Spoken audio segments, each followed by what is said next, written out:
10-year-old in respiratory distress with a history of Duchenne muscular dystrophy since the age of 6.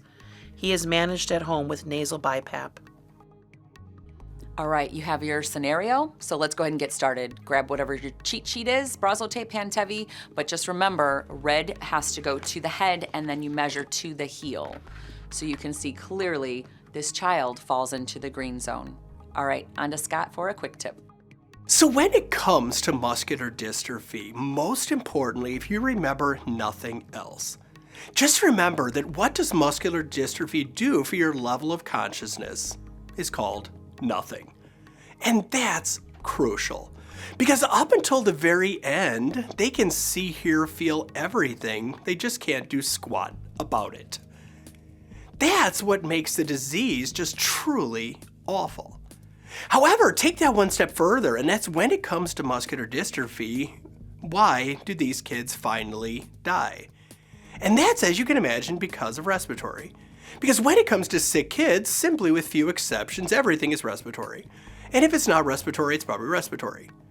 So with that, they hit the point that they're tubed, they're trached, they're now in long term, and you know what the sequelae regrettably tend to be from there.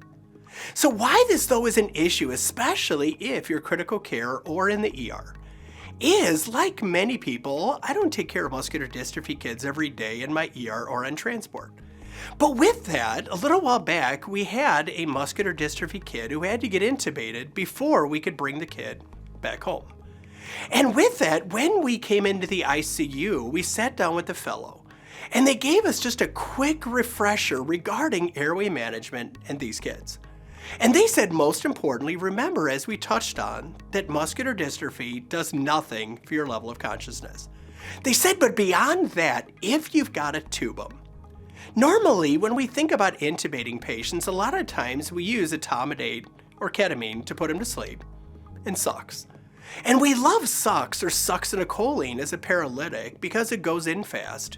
And more importantly, if you can't put the tube in, it goes away fast.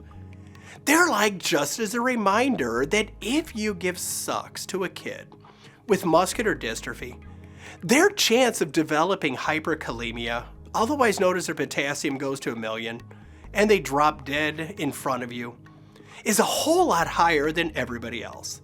So they said if you're going to intubate a muscular dystrophy kid, after you put them to sleep, if you're going to paralyze them, that's absolutely fine. But just remember that as a diagnosis, muscular dystrophy sucks. So if you're going to tube them, no sucks.